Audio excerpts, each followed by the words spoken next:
लोगों की समस्याओं का पर उनका ध्यान रहा कि उनकी क्या समस्याएं हैं।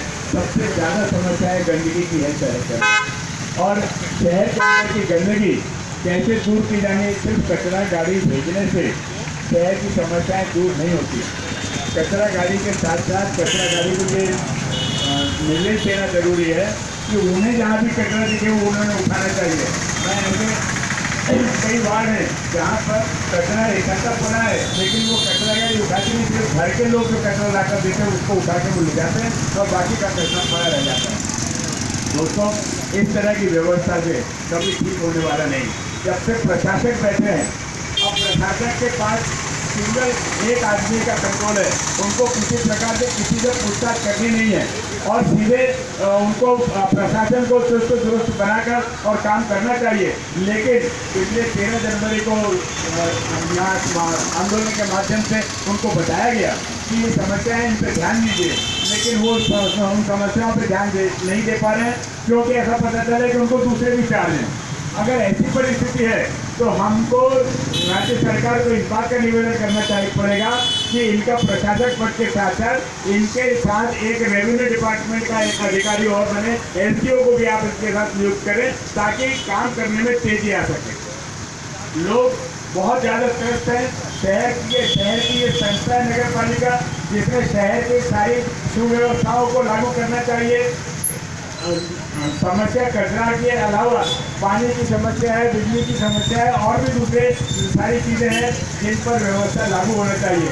लेकिन ये नगर पालिका का प्रशासन पूरी तरह से चुस्त दुरुस्त नहीं है और लोगों के डिमांड आने के बाद भी उस पर काम नहीं कर रहा है। ये बहुत शर्म की बात है। हमको ये कोशिश करनी चाहिए। दोस्तों, नगर पालिका का जो प्रशासन है, इस प्रशासन का इंटरेस्ट, जैसा कि मेरे पूर्व वक्ताओं ने भी बताया, सड़कों में है, ऐसी जगहों पर है जहां पर कमीशन मिल सकता है।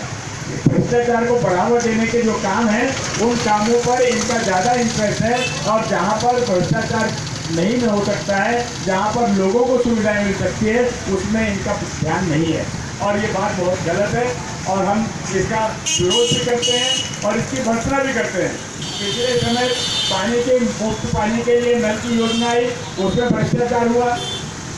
सड़कों के लिए अभी अंडरग्राउंड ड्रेनेज की बात आई, उसमें भ्रष्टाचार हुआ। नगर परिषद के प्रशासन को ये पता था कि अंडरग्राउंड की योजना आने वाली, टेंशन हो गई है, उसको सिर्फ लागू करना है और लागू करने के लिए उस योजना के अंतर्गत सड़कों को खोदना पड़ेगा। उसके बावजूद पहले सड़कें बनाई गई और बाद में उसको खुदाई शुरू हो गई। अगर ये क्यों हुआ? इसीलिए कि आप खुदाई होने के बाद में फिर रिपेयर के काम में पैसा मिलेगा।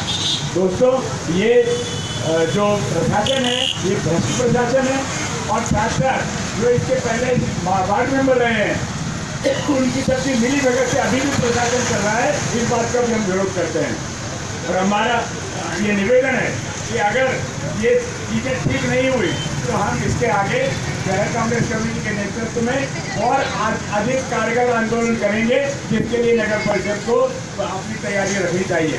दोस्तों, मैं आप सबने यहाँ पर इस धरना आंदोलन में मुझे बोलने का मौका दिया और आप सब भी बहुत अच्छी संख्या में इस आंदोलन में पहुँचे।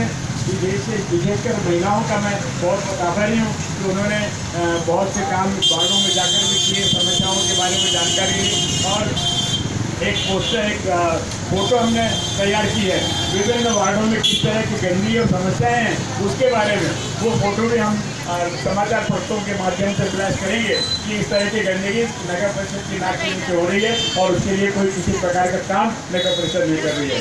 ये आंदोलन का उद्देश्य हमारे शहर के नागरिकों को जागरूक करना है कि आपका काम जो नगर पालिका ने करना चाहिए, जो उसका कर्तव्य है, वो नहीं हो रहा है और इसीलिए ऐसे खराब नगर पालिका का कुछ न कुछ इलाज हमारे नागरिकों ने अपने अधिकार के माध्यम से करना चाहिए।